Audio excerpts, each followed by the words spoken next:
Hey guys, welcome back to Anime Gossips.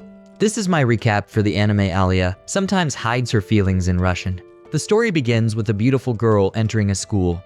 As she walks in, all the students start greeting her, and some wonder if she is Alya. However, Alya ignores them and keeps walking. Then a handsome boy steps in front of her and says good morning. This time Alya replies with good morning. The boy introduces himself as Ando from the second year.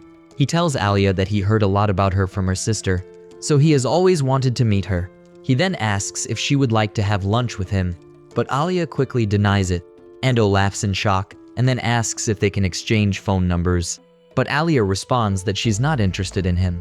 Ando is shocked, and his phone drops from his hand.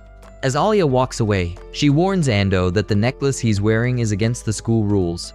Everyone watches in shock since Ando is very popular among girls, but Alya rejected him so quickly.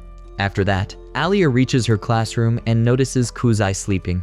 She greets him with good morning, but when he does not reply, she kicks the table and wakes him up. Then Alya says good morning again and asks if he stayed up late last night watching anime. Kuze replies with good morning and admits that he did stay up late as he was watching anime until 1 am. He also mentions that he ended up discussing the anime's feedback for too long. Alya thinks he never learns from his mistakes, as he often sacrifices his sleep just to watch anime. Alya wonders if Kuze meant sharing feedback online, but Kuze shakes his head and says he called his otaku friends and chatted for 2 hours about the anime. Hearing this, Alya asks if he's a fool. Kuze confidently replies that maybe he is a fool for expressing his love for something he enjoys. Alya then apologizes but calls him a hopeless fool. Then Kuze compliments Alya, saying that she looks great today. Then he yawns, and when Alya looks at him, she calls him cute in Russian. He gives her a surprised look, and she asks, "What?" Kuze pretends not to know what she said and asks if she said something. To cover up, Alya says that she said he looks ugly. After that, Kuze asks Alya if he can take a look at her chemistry textbook. Alya wonders if he forgot his book again, and when he admits it, she agrees. Then Kuze moves his bench closer to Alya's. While the teacher is teaching, Kuze starts feeling sleepy. Suddenly, Alya hits him with her pen, which wakes him up in shock, and he raises his hand. The teacher misunderstands and asks Kuze to answer the question. Kuze stands up and tries to figure out what question they're on. And then he sees Alya pointing at something in her book. He quickly gives the answer, but the teacher says it's wrong. The teacher then asks Alya if she knows the answer, and Alya stands up and gives the correct one, which surprises Kuze. Then Kuze asks Alya not to give him the wrong answer again. But Alya replies that she was just pointing out the question, not the answer. Kuze reminds her that she was clearly pointing to number 2, but Alya denies it, calling it an awful accusation and giving a teasing laugh. Seeing this, Kuze angrily says that her eyes are smiling. Then Alya calls him cute in Russian again, which shocks Kuze, and he asks what she said. To cover up, Alya says she called him a fool. Alya calls him cute in Russian once more, and Kuze starts wondering why she keeps saying the same thing, and whether she even knows that he understands everything she's saying. Alya then says in Russian that he's blushing like a baby, and Kuze wonders who the baby is here. After that, Kuze remembers that he used to play with a Russian girl who lived near his grandpa's house, and that's how he learned enough Russian to understand most of it. However, he never expected to meet someone like Alya, the Russian beauty who sits next to him in class. He thinks that if he reveals to Alya that he understands Russian, she might faint from surprise, so he decides to keep it a secret. When the lecture ends, Kuze takes out his phone, but Alya reminds him that phones are only allowed in school for emergencies and educational purposes. He replies that he has an emergency. Alya asks what the emergency is. Kuze explains that the free card draw in his game will end in 10 minutes. Alya is surprised and asks how he dared to say that in front of a student council member. But then, Kuze suddenly gets excited and explains that the rare SSR Tsukuyomi card is available. Alya quickly snatches his phone to take a look. After seeing it, Alya asks if Tsukuyomi is the moon god in Japanese mythology and wonders why the character has silver hair instead of black. Kuze thinks maybe it's to match the moon. He then tells Alya not to worry about the details because Tsukuyomi is cute after all. Alya angrily hands his phone back, and then says in Russian that she also has silver hair and calls him a playboy. Kuze is shocked and asks what she just said. Alya covers up by saying she called him a game loser. Kuze tells her that it's rude to call him a game loser, especially after he spends so much money on games. Alya agrees and says she doesn't think anyone would want to be compared to him, which Kuze finds very harsh. In the cafeteria, Takeshi suddenly shouts that he wants to be popular. Then, another boy asks Kuze what he's eating. Kuze replies that it's extra spicy Mappo ramen. Suddenly, they notice that members of the student council Alisa, Maria, and Yuki are there. Kuze's friend says that Maria and the others are really beautiful. Takeshi agrees and says that Maria is beautiful and that he wants to get to know her. But Kuze jokes that even if she didn't have a boyfriend, Takeshi still wouldn't have a chance. After hearing this, Takeshi asks Kuze to shut up and not get cocky just because Alya is his friend. Takeshi is jealous that Kuze gets to call Alya by a nickname, but Kuze replies that all he does is annoy her. However, Takeshi still thinks it's great because Alya does not talk to anyone else. Meanwhile, Suo is looking for a place to sit and notices Kuze. So she goes to his table and asks if she can sit there. Kuze says he doesn't mind, and he asks his friends if they mind, and they agree too. Then Suo and Alya sit with them to have lunch. Suo notices that Kuze ordered the same thing as her. Takeshi is surprised and says he didn't know that Suo ate that kind of food. Suo replies that she does and mentions that she often goes out to eat ramen on weekends. After taking a bite, Suo finds the ramen delicious, but thinks it could be spicier. Kuze agrees and says it would be perfect with some chili oil. Then Suo jokes that they could bring up the topic of chili oil at the next student council meeting, but Kuze wonders how she can mix personal and public matters like that. Suo then says she is just kidding. Alya sees their interaction and asks if they are close. Suo tells her that she and Kuze are childhood friends and have been going to the same school since kindergarten. Then Kuze asks Suo if she and Alya are close. Suo replies that they are getting to know each other and then mentions that she wants to become friends with Alya. However, Alya says that if they became friends, Suo might not have fun. Suo then asks Alya if she would mind becoming her friend, and Alya replies that she doesn't mind. After that, Takeshi and the other friend leave the table. Then Suo gets close to Kuze and asks if he has thought about joining the student council. Kuze replies that he has no intention of joining. Suo reminds him that if he joins, he will get to work with her and Alya. Then Suo tells Alya that she was the president and Kuze was the vice president in the past. Kuze explains that he only joined because Suo asked him, as in their school, the student council president and vice president had to team up. So he had no choice but to help. After hearing this, Alya says that she has known about that for a long time in Russian, and then angrily drinks her soup. After Suo leaves, Alya tells Kuze that she is surprised to know that he has a female friend. Kuze wonders why she's surprised, and when Alya asks what he means, Kuze explains that she is also his female friend. Then Alya asks if they are friends, but Kuze questions back if they are not, and Alya replies yes, they are. Then she walks ahead. Kuze asks where she's going, and Alya informs him that she is heading to the student council room. Meanwhile, at night, Kuze dreams about a past moment when he was playing with a Russian girl. They watched the sunset and talked in Russian. But just as the girl is about to kiss him, he wakes up. He recalls how he studied Russian so hard because he wanted to talk to her, but now he does not even remember her name. The next day, Kuze goes to school early and cleans the classroom. When Alya arrives, he greets her with a good morning, and she responds the same. He explains that he woke up early and had nothing to do, so he decided to clean the classroom. Alya says that it must be a rare day since he woke up early. Kuze ignores the joke and compliments her on how good her Japanese is. Suddenly, Kuze notices Alya's dirty socks and asks what happened. Alya explains that they got wet from a splash caused by a passing truck, but she considers it her fault for walking too close to the road. She reassures him that it's okay since she has spare socks. Then she asks Kuze if he and Suo were both on the student council in middle school. When Kuze says yes, she asks if he is planning to join the student council now. Kuze gets curious about why she's asking, so he tries to avoid the question. However, Alya insists for an answer, and Kuze finally tells her that he's not planning to join the student council. After that, Alya suddenly takes off her socks, which surprises Kuze. He quickly tries to look away, but Alya notices and playfully asks him to bring her spare socks from her locker, mentioning that she can't walk since she's already taken her socks off. Kuze agrees and brings them for her. When he returns, Alya asks him to help her put the socks on. This shocks Kuze, and he questions why she is asking him to do it. Alya replies that it is a reward for him for bringing her socks. Kuze hesitates and says that such a request is usually reserved for a special group of people. Alya teases him by asking if he considers it a reward, and he reluctantly admits that he does.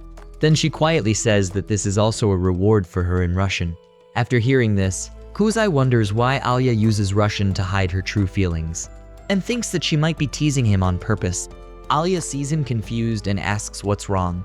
Kuze replies he was just thinking about what she said.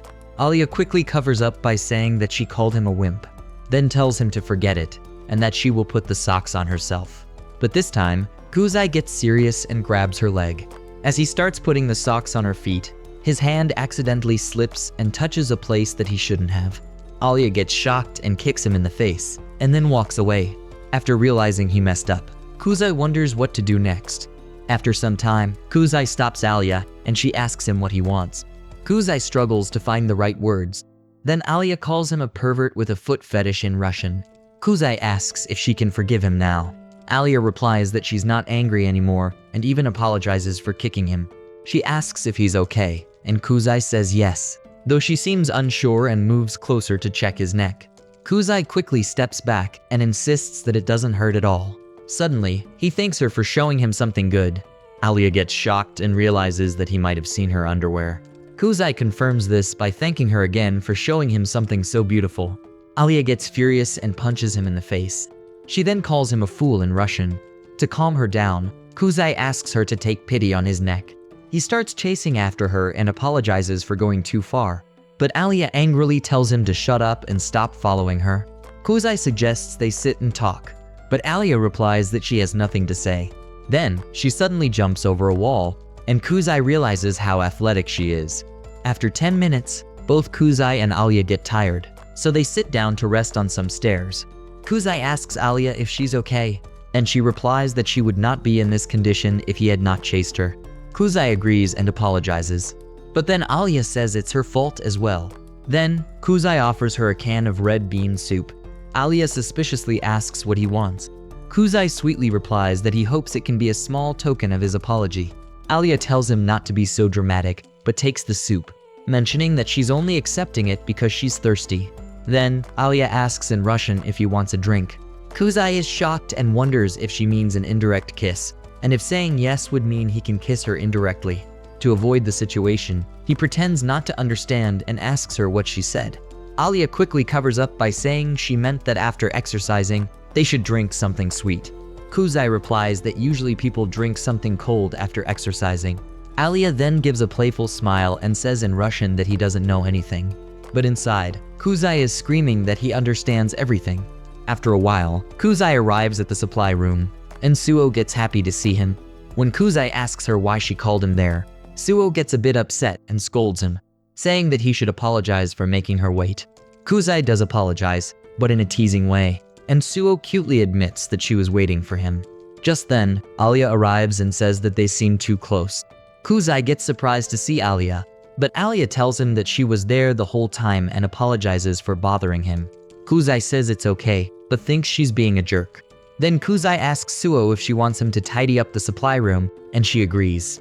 After seeing how well Kuze works, Suo praises him and says she knew he was good at this. She then asks him to bring down a board game from a high shelf, and Kuze brings it, and Suo thanks him. Kuze gets curious to see the card games, so Suo explains that they plan to use them at the school festival and that she played them at the recent student council party. When Kuze asks who won, Suo jokingly says she thought he would guess that she won. But then Alya interferes and tells them to go back to work. Suo apologizes and returns to work, but Alya starts feeling ignored, so she asks Kuze to pay attention to her in Russian. Kuze gets shocked, but Alya keeps insisting that he talk to her in Russian, which makes him more anxious. After they finish their work, both girls thank Kuze for his help. Just then, a senior student named Kanzaki, who is the president of the student council, arrives and asks if they are done. Suo says yes and mentions that Kuze helped them. Kanzaki compliments Kuze by mentioning that he has heard about his talents. Kuze thanks him and realizes that Kanzaki has a leader-like presence. As Kuze starts to leave, Kanzaki stops him and offers a treat to Kuze since he helped them. Kuze politely declines Kanzaki's offer and thanks him for the kindness. Suo then teases Kuze by reminding him that there's no dinner at home, so it's a good offer. Kanzaki asks Suo how she knows so much about Kuze's family, and she replies that it's because they are childhood friends. Kanzaki says that's perfect and invites Suo and Alya to join them. Both agree, but Kuze is a bit surprised. They all go to a restaurant, where Kanzaki praises them for finishing the work quickly. But Suo gives the credit to Kuze and then mentions that Kuze is amazing at both manual work and paperwork, and he is also good at negotiating. Kuze feels flattered but a bit embarrassed as well. Kanzaki points out that it's rare for Suo to praise someone and then asks Kuze to join the student council. Kuze apologizes and explains that he did not want to join because he had a hard time in middle school. Kanzaki tells him that while the workload in high school is heavier, it's worth the effort, and it could even help with his grades. However, Kuze thinks that he is not motivated or ambitious. Then Suo tells him to reconsider and join the student council with her, mentioning that they can run for the president post together. But Kuze declines and asks her not to force him. Then Kanzaki mentions that Alya is also planning to participate in the student council president election. Kuze is shocked and asks Alya if she is really participating. Alya confirms that she is and says that she is competing against Suo next year. After that, they finish their meal and leave the restaurant. Outside, all three thank Kanzaki for the meal. Kanzaki then says that he and Suo are going in the opposite direction, so he asks Kuze to walk with Alya. After Kanzaki and Suo leave, Alya tells Kuze that he doesn't have to walk with her, but Kuze insists, and they walk together. As they walk, Kuze asks Alya if she is really participating in the student council president election, and Alya confirms it. After that, they reach a spot where Alya thanks him for walking her home. They both then head to their own homes. When Kuze arrives at his apartment, he notices a pair of girls' shoes at the entrance. When he enters, Suo welcomes him. Kuze asks why she's there, and Suo replies that she's staying over for the night. Kuze reminds her that he didn't tell her that she could. Then Suo starts reading a novel where she reads about a hero and heroine walking together, and she guesses that they must be siblings. She wonders why the heroine didn't realize this, but then Kuze points out that Suo has no right to say that, since she's the one who insists on setting up childhood pals in school. Then Suo argues that it's not a setup and asks Kuze if he even knows what a childhood pal is. Kuze answers that it's someone who's been a friend since childhood. Suo quickly agrees and says that siblings are actually childhood friends. She says that childhood friends, otaku friends, or even real sisters can all coexist. But Kuze finds her logic ridiculous. Suo insists that it's just a metaphorical explanation. Then she looks back at the novel and says that the heroine and the man are actually siblings. Kuze agrees, but then Suo reveals that they kissed, which shocks Kuze. Suo thinks the novel is going to be a masterpiece, but Kuze suggests that logically, the hero and heroine must not be blood-related siblings. Suo grabs his neck and says that real siblings would make the story even better. The next morning, Suo wakes up Kuze by sitting on him and says, "Good morning, brother," but Kuze thinks that his morning is ruined because of her. Suo then tells him that this is a typical little sister's move of waking up her brother, and he should be happy about it. Kuze asks her not to wake him up like that and says it's just DV. Suo misunderstands that DV means Dear Venus, but Kuze corrects her, saying it means domestic violence. Hearing this, Suo calls him hopeless and teases that next time she will hide under his bed to grab his leg when he gets up. Kuze asks her what she wants and to get off. Suo teasingly asks if he has a boner, to which Kuze responds, "Go to hell." Later, they go to a mall and see a movie poster. Suo gets excited and suggests watching the movie, but Kuze refuses and tells her not to buy tickets without permission. They then go to a clothing store, where Suo checks out a dress. Kuze is shocked to see that the little dress costs 15,000 yuan. Suo explains that women's clothing often costs a lot for just a piece of fabric. Meanwhile, Alya is secretly watching them from behind. However, Suo has already noticed Alya. She informs Kuze that Alya appeared right after they came to this floor. Kuze is surprised that Alya has been following them for so long and mentions that he is impressed by Suo's observation skills. Suo says she has a high-performance sensor and can sense the gaze of someone she knows. But Kuze teases her by asking if she feels embarrassed while saying that, and surprisingly, Suo confidently admits she is. As Kuze is thinking about what to do next, he realizes that Suo has already approached Alya. They both go over to Alya, who is still in a hiding position and feels anxious when she sees them. Kuze greets her, saying, "What a coincidence." Then Alya steps out and replies that it really is a coincidence. She explains that she just noticed them, but could not find the right moment to talk to them. Suo asks Alya what brings her to the mall, and Alya replies that she's there to buy some clothes. Suo then asks if Alya has had lunch, to which Alya denies. Suo invites her to join them for lunch, but this surprises Kuze. He asks Suo if she is really planning to take Alya to that place. Suo asks why she shouldn't. Kuze suggests that if Alya is coming along, they should eat somewhere else. Alya asks Kuze what the problem is, but he stays silent. Then Suo asks Alya if she likes spicy food, and Alya replies that she likes it. Suo explains that they are going to a restaurant that specializes in making extra spicy ramen and invites Alya to join them if she doesn't mind spicy food. Kuze warns Alya that it's not just spicy but extremely spicy, but Alya quickly agrees to go. When they arrive at the restaurant, Alya is shocked to see that the restaurant is named Hell's Cauldron. She wonders if it's really for ramen, but Suo assures her that it is and encourages her to go inside. Kuze warns Alya again not to go in, but Alya questions back why not. Inside the restaurant, Alya looks at the menu and is confused by the dish names. Then Suo explains that Blood Pond Hell is the basic ramen with a red soup base, and is also the least spicy option. Alya asks about Infinite Hell. Suo tells her that it's so spicy that it will make her feel numb. Kuze decides to order Blood Pond Hell as it's better to start with something basic, and both girls show interest in ordering the same. While waiting for their ramen, Alya notices Suo's clothes and asks why she's dressed in a boyish style. Suo explains that it's a holiday, so she's trying out a new style. Then, Suo teases Alya by saying that she was lying in bed with Kuze. Kuze gets shocked, and Alya wonders if they were lying in bed together. Suo says yes and mentions that she wanted to wear something different, so Kuze lent her his shirt. Alya is shocked and asks Kuze what's going on. Kuze quickly clarifies that it's not like that. He explains that Suo just walked into his house, went into his room without asking, and then climbed into his bed. But Alya finds it hard to believe. Just then, a waiter arrives and serves them their ramen. Alya is shocked when she sees the Blood Pond Hell ramen. Suo suggests they start eating before it gets cold, and Alya nervously agrees. She stares at the ramen with fear, but quickly grabs her chopsticks and takes a bite. Almost immediately, she feels the intense spiciness. Seeing her reaction, Kuze asks if she's okay, but Alya lies and says it's delicious. They keep eating, but after a while, Alya mutters in Russian that her mouth is hurting.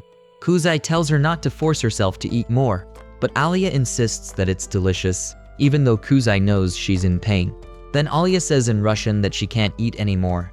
Kuze is about to stop her, but Suo interrupts and asks Alya if she's enjoying the meal. Alya says yes and claims it's delicious. Then Suo offers Alya to add some demon's tears to her ramen to make it even spicier. Suddenly, Kuze notices Suo's expression, and he instantly realizes that she is doing this on purpose. Alya agrees to add demon's tears, but Kuze warns her not to. However, Alya insists that just one drop will not hurt. She adds a drop of demon's tears to her ramen, but as soon as she takes a bite, the intense spiciness overwhelms her, and she screams loudly. Later, they go outside to a nearby park, where Kuze asks Alya if she's okay, but Alya asks where Suo is. Kuze explains that Suo wanted to buy something, so she ran off. Then Kuze notices an ice cream truck nearby and asks Alya if she would like some. Alya instantly agrees, and after eating the ice cream, she feels much better. Kuze then asks Alya why she wants to run for student council president. Alya replies that if there's room for improvement, she feels she has to go for it. Kuze asks if she has found someone to team up with, but Alya says she doesn't need a vice president. But then Kuze reminds her that she will need someone, as it's required. Alya replies that she will find someone when the time comes. She then expresses in Russian that she wants Kuze to join her. Hearing this, Kuze recalls a moment from the past. After eating ice cream, Alya asks Kuze if he has any plans. He says he doesn't. Then she asks about Suo, and Kuze replies that they can meet her later. Alya then asks if he can go shopping with her. Kuze asks if she's planning to buy clothes, and Alya agrees. Then Kuze tells her that letting a guy choose clothes for a girl is something couples usually do. However, he instantly realizes that since Alya doesn't have friends to go shopping with, she might not know this. After thinking about it, Kuze agrees to go with her. Alya asks why he changed his mind, and Kuze says they are friends after all. but Alya feels like something isn't right. Then they go to a clothing store, and while looking at dresses, Alya wonders why Kuze is being so nice to her. She starts to think that maybe he is being kind because he doesn't believe that she can become the student council president. This thought angers Alya, so she fills a bucket with clothes to try on. She goes into the changing room and tells Kuze to let her know what he thinks of each outfit. Inside, she decides to do her best to make Kuze blush. She tries on a dress and shows it to Kuze. He praises her and even calls her cute. Alya is shocked and realizes that she just received a compliment. However, Kuze feels embarrassed and wonders how he can say these things so confidently. Inside, Alya gets excited because Kuze called her cute. She is impressed and starts trying on more dresses, including a boyish style, just to see Kuze's reaction. Each time, Kuze compliments her, which makes Alya even more excited. Finally, Alya puts on a bold dress, but when she opens the curtain to show Kuze, she is shocked and embarrassed to see Suo standing there. Suo is also surprised by Alya's bold outfit. Alya closes the curtain and says in Russian that she wants to disappear. Suo gets curious and asks what she said. Kuze explains that Alya said she wanted to disappear. After that, they get on the train, and Alya is still shocked by what happened earlier. When Kuze stands up to leave, Suo tells Alya that she had fun shopping with her and suggests that they should go again sometime. Then Kuze and Suo get off at the station. As the train continues, Alya starts thinking about the dress incident, but suddenly realizes that Kuze and Suo got off at the same stop. She is shocked and wonders what that could mean. After a while, Alya enters her apartment, where her older sister Masha greets her. Masha notices that Alya seems upset and asks her if something happened. Alya tells her nothing is wrong, but Masha doesn't believe her and insists she tell her what's bothering her. Alya still says nothing happened but mentions that she met Kuze and his childhood friend today. Masha then teases Alya by saying that she always gets a little pouty when she talks about Kuze, and then mentions that it looks like someone has finally captured Alya's heart. Alya gets surprised and asks Masha what she means. Then Masha asks Alya if she likes Kuze, but Alya says they are just friends. Masha then questions Alya why she became friends with Kuze, especially since Alya usually dislikes people who are unserious or do things half-heartedly. In a flashback to 6 years ago, when Alya is in Vladivostok, her teacher asks the students to form groups and divide tasks to investigate nearby shops. She also promises an excellence award for the best group. Alya is excited and forms a group with 2 boys and 1 girl. She is responsible for visiting the florist and butcher shops, while the others visit different stores like clothing shops. Alya agrees and decides to do her best. She goes to the flower and butcher shops and makes a report. But the next day at school, when she asks her group members about their work, one boy admits that he hasn't done his part yet. Alya is shocked and asks him why he hasn't done his part. The boy replies that they still have a week left, so it is fine. But Alya gets angry and says it is not fine. She asks them why they aren't taking it seriously, but this questioning leads to a fight between them. The teacher arrives and stops the argument. After that, Alya decides to work on the project alone. When the teacher announces the results later, the Excellence Award goes to another group. Alya gets shocked, and on her way home, she wonders why others don't take things as seriously as she does.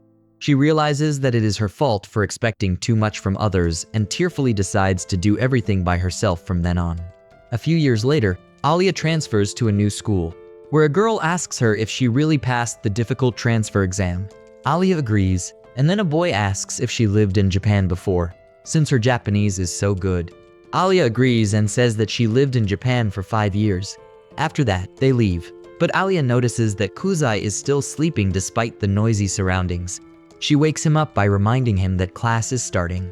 Kuze stands up and asks Alya if she is the transfer student who spoke at the entrance ceremony.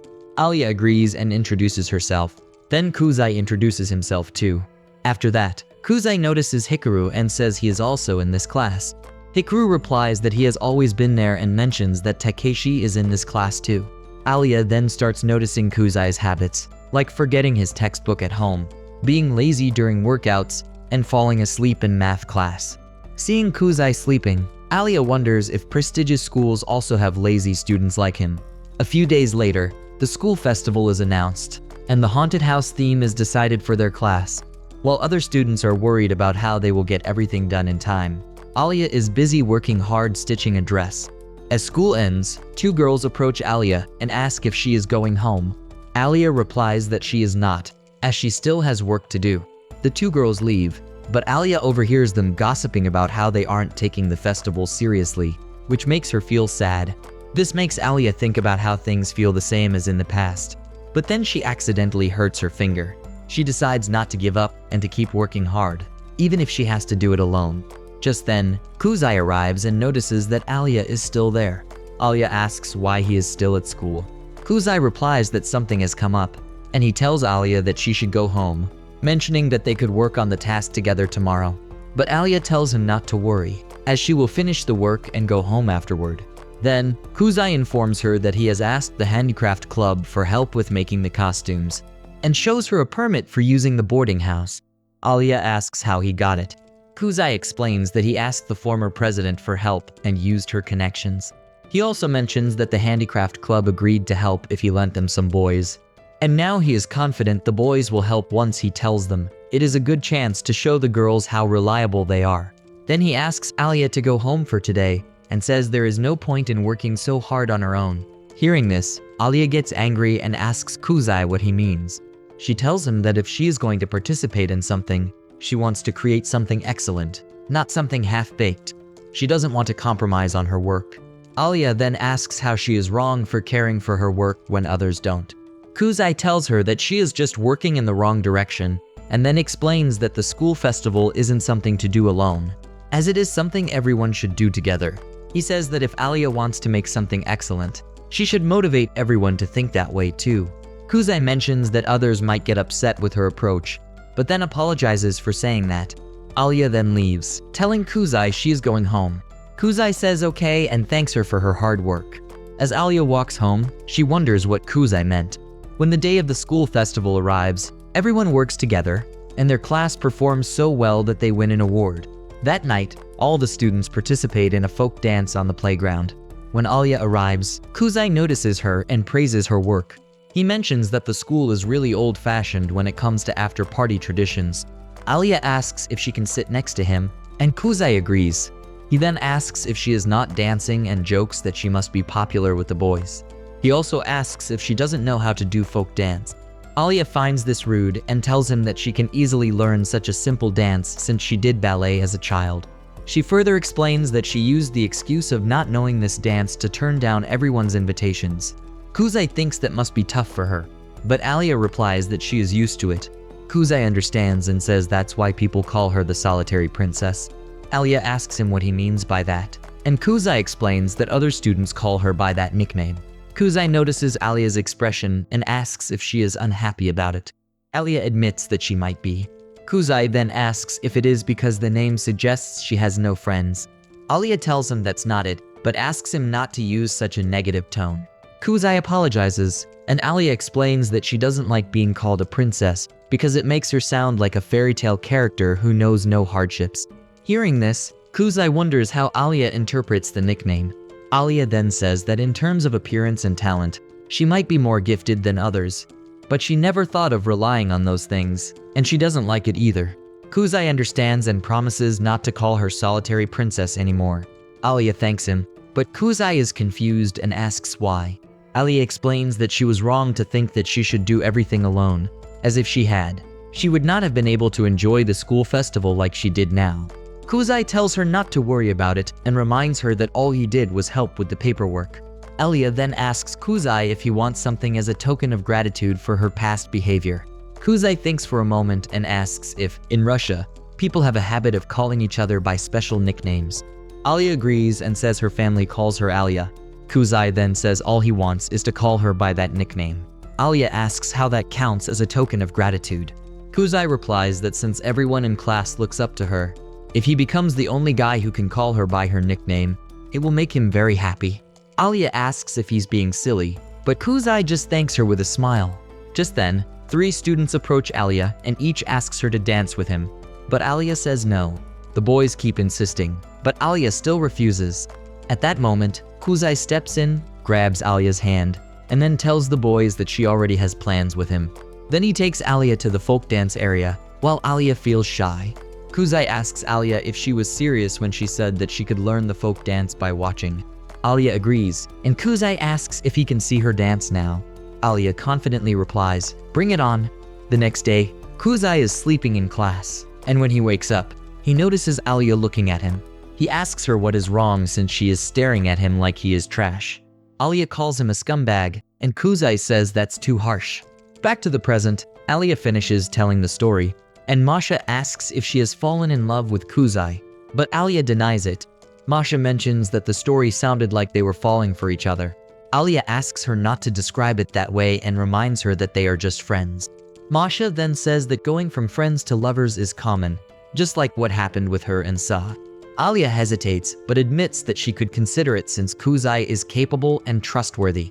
The next morning, Kuze visits the student council office, where Kanzaki thanks him for coming, but Kuze tells him not to worry since he is just there for Suo. Then, Masha introduces herself to Kuze and informs him that she's Alya's older sister and the student council secretary. She says it is nice to meet him, and Kuze also greets her. Kuze mentions that Alya has been a great help to him, and then asks Masha if he was supposed to go shopping with her. Masha agrees and tells Kuze that if Alya is his friend, then she is his friend too, and Kuze shyly agrees. Suddenly, Masha grabs Kuze's hand and asks for his name again. When Kuze tells her his name, Masha seems shocked. Kuze asks if something is wrong. Masha apologizes and explains that she is just surprised that this is Alya's friend and gets distracted. Then, Masha says, "Let's go" in Russian. Although Kuze understands it, he still asks her what she just said. Masha replies that she said, "Let's go." After that, they went to a shop. Masha asks Kuze if they should buy a diffuser, but Kuze says no as he thinks that it will not be a good idea for the student council office. Then, Masha notices a kitty toy and grabs it, thinking it looked just like Alya. Kuze watches in shock. Masha then suggests that they pick a few dolls that resemble the student council members and display them, but Kuze is not convinced as he thinks that the president will not approve of it. Masha shows him a doll, and Kuze says that the resemblance is uncanny. They look at several dolls but eventually decide not to buy any for the council. However, Masha still buys the kitty doll for herself. As they leave the shop, Kuze wonders if Masha always behaves this way. When they reach another shop, Masha tells Kuze that this is the one they are visiting next.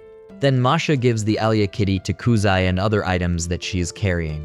She notices that Kuze looks good holding it, so she tries to take a photo. Kuze quickly says no and covers the camera with the shopping bag. Then they enter the tea store, where Masha picks up a black tea sample to try. She asks Kuze to taste it, but he tells her that he doesn't know much about black tea.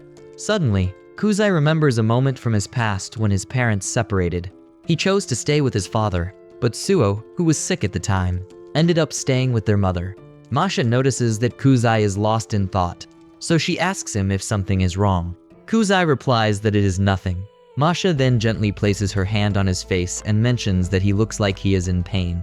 She gives him a caring hug, and Kuze feels a strange but familiar sensation. However, the moment gets ruined when Kuze realizes that Masha's hot black tea is touching his back. He starts screaming and informs Masha about it, but the tea eventually spills on him. Masha and Kuze come back from shopping, and Kanzaki welcomes them and says thank you. He tells Masha she is holding something amazing. Masha asks if it's cute, and he says it's cute, but asks her if she is thinking of putting it in the student council office. Masha asks for permission, but he directly refuses. Kuze then shows the supplies they bought to Kanzaki, and Kanzaki is glad to see the supplies. He thanks Kuze for his help. As if Masha had gone shopping alone, he wonders what would have happened. Kuze thinks that the student council office would have turned into a dreamland. Kanzaki asks Kuze if he still doesn't want to join the student council, but Kuze replies that he doesn't mind helping once in a while. Masha suggests at least putting his name on the member list, and Kanzaki also agrees with her decision. Kuze doesn't agree with them and asks Kanzaki why he wants him to join the student council. Instead of answering, Kanzaki asks why he doesn't want to join, as hard work can't be the only reason. Kuze tells him that he doesn't want to be cut out as the student council member. Kanzaki tells him that he has achieved a lot as a vice president in junior high. But Kuze says that's the reason he's not a good fit. Kuze says he didn't fight for the position for some grand purpose. Kanzaki reveals that he became the president because he wanted the girl he likes. And that's more impure than Kuze's motive. Kuze gets surprised to know that. Kanzaki shows him a picture of himself when he was in 9th grade. where he was bad at both academics and sports. Seeing the picture, Kuze is surprised as Kanzaki has changed a lot. Kanzaki says 2 years ago he fell in love with one of the beauties of his grade, even though they are not compatible. And that's none other than the current vice president, Chizaki Sarashina. Kanzaki says that to become worthy of her, he went all out to change himself, and taking the presidency is also part of his plan. Kanzaki explains to Kuze that motive doesn't matter and says Masha joined the student council only because Chisaki invited her. Masha says that she is interested in the council too, and she agrees with Kanzaki that motive doesn't matter as long as you are leaving a good track record, whether the cause is friendship or love. She says as a student council member, as long as he organizes various activities for students, it will be fine. Kanzaki tells Kuze that he achieved a lot as a vice president with Suo, and it is nothing to be ashamed of. Kuze has a flashback when Suo tells him to stay by her side forever, and he says it's too much hassle for him. But she tells him, isn't he her brother? Kanzaki says joining the council to make someone president is the best thing he can do and assures him no one will criticize him. Kuze says he will think about it, and Kanzaki says to think about it carefully. Then Kuze asks about where Alya is. Kanzaki tells Kuze that she went to settle the dispute between the soccer and baseball clubs. During this period, the baseball team uses the field frequently to prepare for the annual competition, but the soccer club is joining the regional preliminary this year, and the soccer club wants the baseball club to vacate the field.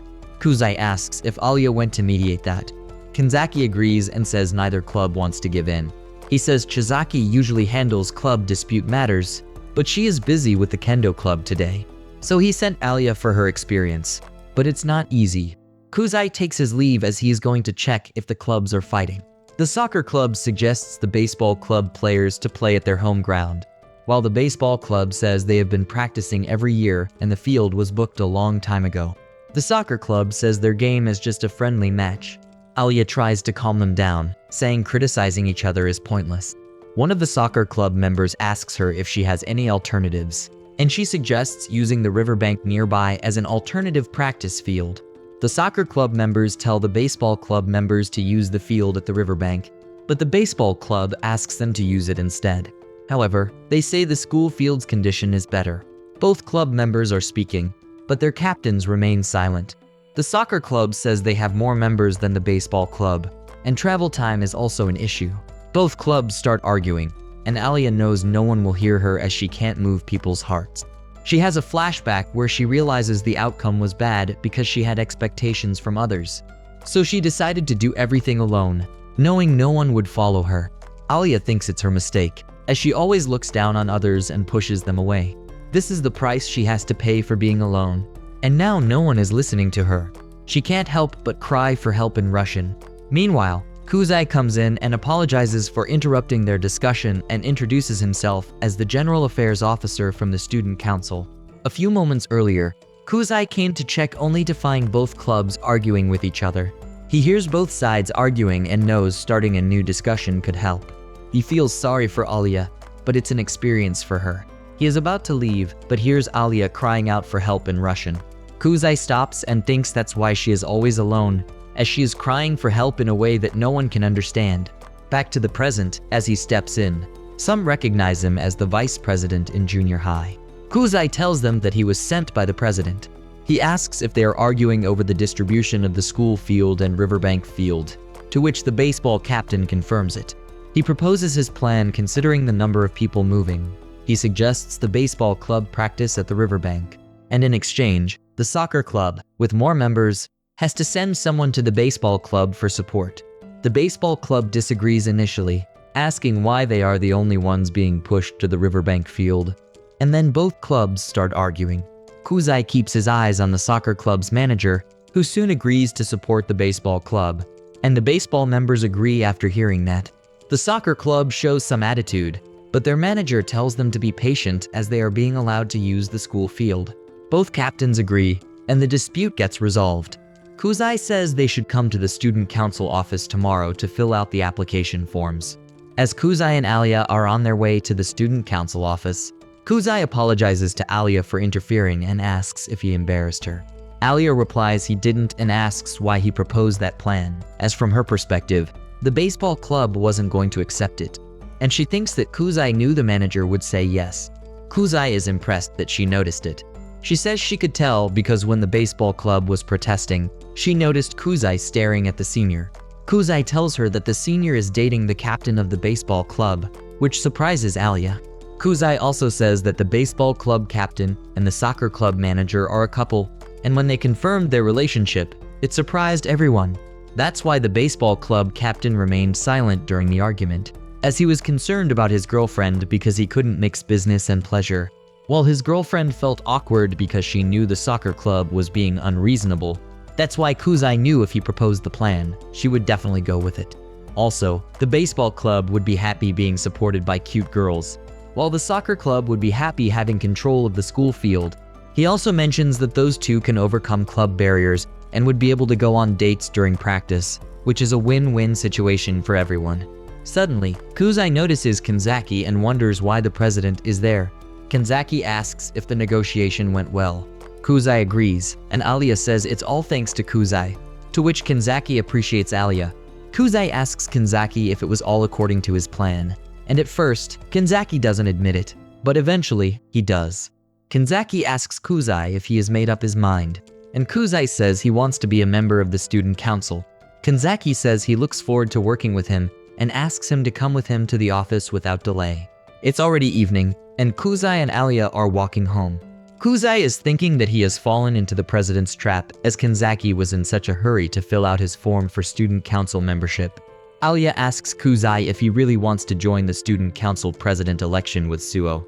Instead of answering, Kuze tells her, what if he says yes, and asks will she give up on the election. But she says she's going to become the student council president and mentions she is not going to give up even if he is her opponent. Kuze knows she is always like this and says he will help her become the student council president. He says he will support her by her side and give his hand to join. Alya wipes her tears and grabs his hand with a smile. Kuze says he will be in her care from now on. Alya says thanks and confesses in Russian that she likes him. Kuze's heartbeat goes up hearing that, and he gets a flashback from his childhood. He is happy that he still feels like this. Alya squeezes his hand and asks if he is thinking about another woman, and he says how does she know? He realizes he said something that a rom-com protagonist should never do. However, Alya asks if he is thinking about Suo after he said he will support her, but he says he is not thinking about her. Alya then gets angry and slaps his cheek, saying if he wants to be forgiven, he must accept the slap. Kuze falls on the ground but says it's a nice slap. Alya calls him an idiot and gives him a hand to stand up. As they walk home, Kuze reveals that this is his first time getting slapped by a girl, and his experience as a man is further increased. Alya asks if he hit his head when falling, but he says there's nothing abnormal with his brain. Alya says he doesn't have a proper brain to start with. Kuze tells her he is a genius who was once known as a prodigy, but Alya didn't seem convinced at all. Alya asks Kuze if his cheek is fine or if he needs a cold compress, but he says it's fine, although he can't feel his left cheek. Alya understands he isn't fine, but Kuze says he is just joking and it's just a little numb. Out of nowhere, Alya gives Kuze a cheek kiss, and Kuze gets shocked. Alya then takes her leave, and Kuze waits to see if she answers him in Russian, but he didn't get an answer. At home, Alya is lying on her bed in shame of what she said to him in Russian. She tries to convince herself that she doesn't like Kuze, and she was just carried away by the atmosphere. She also thinks that if it is true, she has to take many steps back. And even if she likes Kuze, she still has something important to do, which is to become the student council president. She is confused about whether to live up to that expectation or put this matter aside. She wonders if she confesses to Kuze that she likes him, Kuze will reject her. She gets embarrassed and says that she also doesn't like him. Alya hears someone open the door and comes outside to check. Masha has just arrived, and Alya welcomes her and asks if something had happened. Masha says something good happened, and she had a wonderful encounter. She shows her the Alya kitty and says it looks just like her. Masha then tells Alya that Kuze is a good boy, and she understands why she has fallen for him. But Alya denies it and says that she doesn't like him. Masha understands she is not honest with her words, but praises her cuteness. Masha suggests she confess her feelings as soon as possible, as it will be too late if someone snatches him away. Alya wonders what Masha is talking about. Meanwhile, Kuze is on his way home, but is feeling embarrassed, realizing what he said to Alya. He stops as he remembers Alya saying she likes him. Kuze wonders if the attitude she sometimes shows in Russian is not a game. He thinks she is enjoying the thrill of getting caught, and it's not possible that Alya thinks that way. Kuze thinks she is like him, who says the wrong thing in the heat of the moment.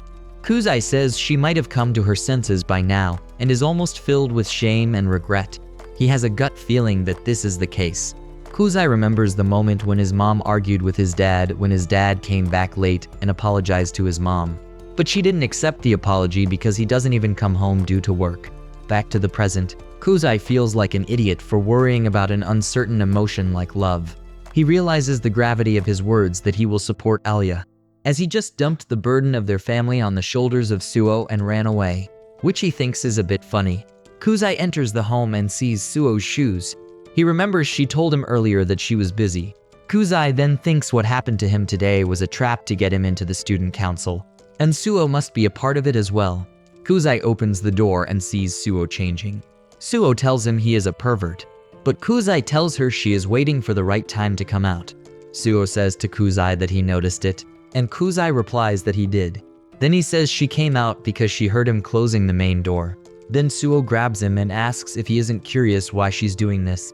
She explains they've been living together for a long time, but they've not experienced the walking in on someone changing event. But Kuze gets angry and says it's worse than he thought. After a while, Kuze asks Suo why she came to his room to dry her hair. Instead of answering, Suo asks Kuze if he decided to join the student council after discussing it with Masha and the president. Kuze tells Suo that he decided to help Alya become the president of the student council. Suo says Alya snagged his brother by sleeping with him, but Kuze denies it. Suo asks Kuze how he can be fooled by Alya's e-cup. Kuze says not to say explicit things like cup sizes. Suo asks if he wants to touch the melons, but Kuze clearly denies it. Suo then says he did that when she was in elementary school. As they are playing tag, they bump into each other, and his hand is on top of the melons. Kuze gets shocked and tells her he doesn't remember such a miracle happening, and not to make a ridiculous lucky moment. He says she had asthma at that time, so she couldn't go outside then. Suo gets frustrated and asks Kuze to brush her hair, and he starts doing it. Suo asks if he decided to run with Alya, and he agrees. Kuze says sorry to Suo, but she says there is nothing to apologize for, as sister rivalry is good to go. Kuze tells Suo that he is not supporting Alya because he hates her. Suo says she knows and asks Kuze if he loves her the most. Kuze blushes and agrees. Suo says it's good enough and thanks Kuze for brushing her hair. Suo tells Kuze that from now on they are rivals. She mentions she doesn't mind Kuze having an affair with a girl, and if he gets tired of Alya and changes his mind, he can come back to her. Kuze says not to call it an affair, and he wouldn't do that. Suo tells Kuze that he will come back to her in the end. Kuze asks Suo if she is some kind of perfect woman, and Suo gets happy and says goodnight and leaves from there. Standing outside, Suo thinks that Kuze finally got someone who can motivate him, but she also decides not to lose. In the next morning, Kuze wakes up and wonders why Suo didn't come to make a scene.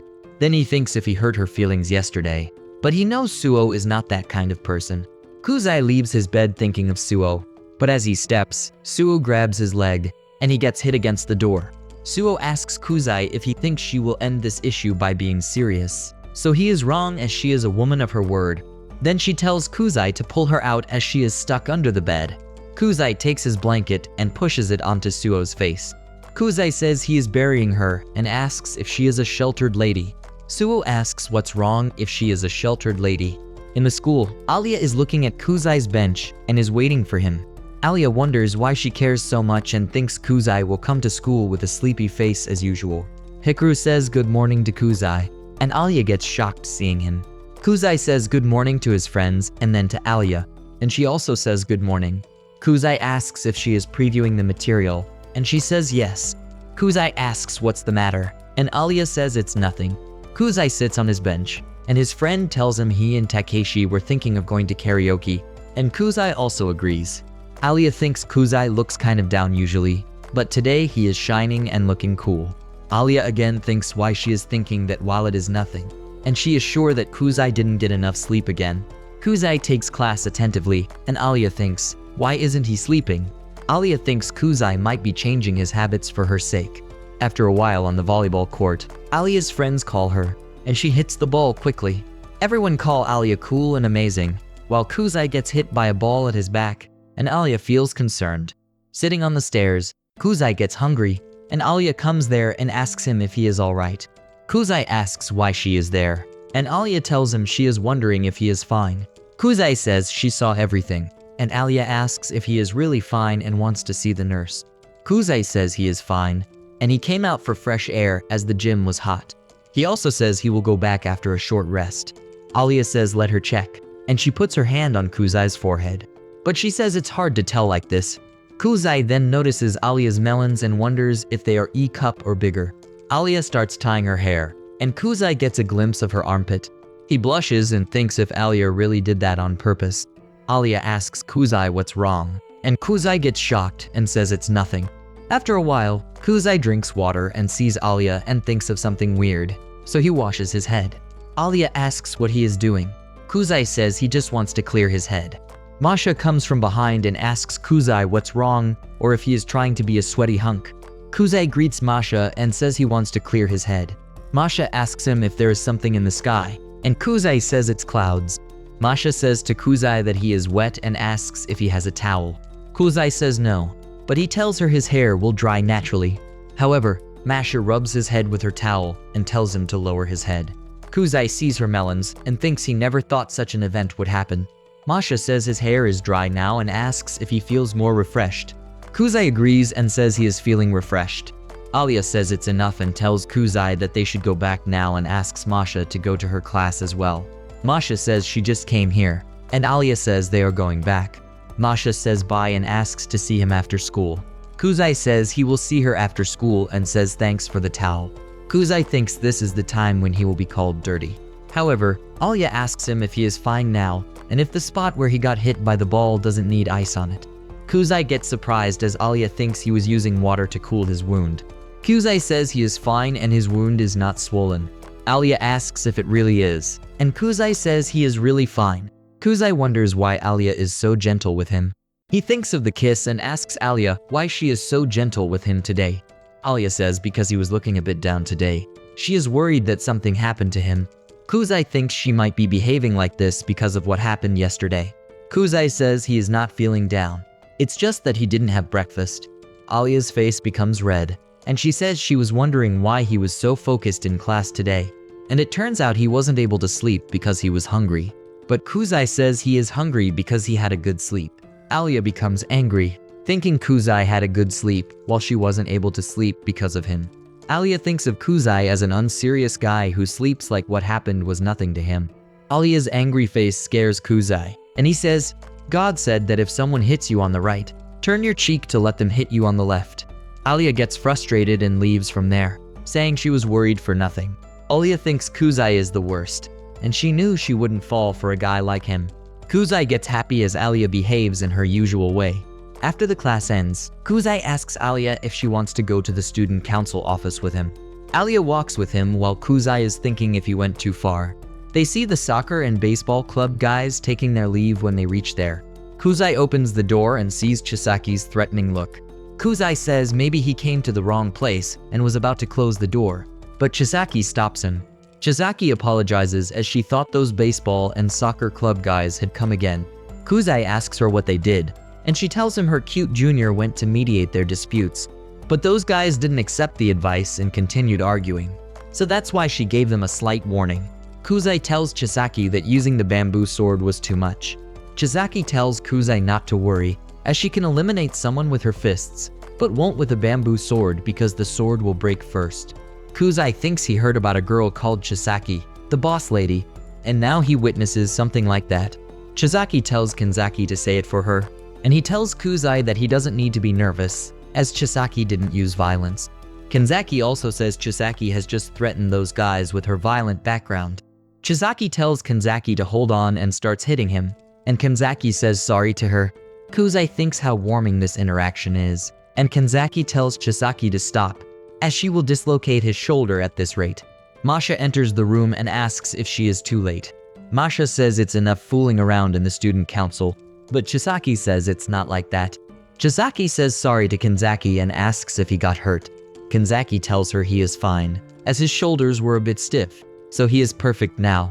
Chisaki comes close to Kanzaki and apologizes again, as she never gets the right amount of force. Kuze wonders from which warrior tribe Chisaki is from, and Kanzaki tells Chisaki that he is fine, as he has been working out for it. Kuze thinks, is this a trigger for the sweet mood? Alya holds Kuze's sleeve and says he's going too far. Kuze asks Alya if Chisaki is called the boss lady. Will she bind her chest in a sarashi? Alya asks Kuze why he thinks that, and Kuze says if she does, then she will be called Chisaki and Sarashi. Alya laughs at Kuze's joke, and Masha asks them if they are close. Alya says they are not, but Kuze says that they can't hide their close relationship from her sister. Alya tells him to shut up. Suo enters the room and apologizes for being late. Kanzaki welcomes Suo and says not to worry about that. Kanzaki starts the student council meeting. He asks Kuze to introduce himself to everyone again. Kuze says he is honored to join the student council as a general affairs officer, and he is Kuze, who plans to join Alya next year for the student council president election, and he says he is looking forward to working with all of them. And that's the end of the video. Please comment and let me know if you want a recap of the next episode of this anime. As always, if you liked what you saw, subscribe to the channel. I'll be uploading a lot of videos just like this one, and I'll see you in the next one. Till then, goodbye.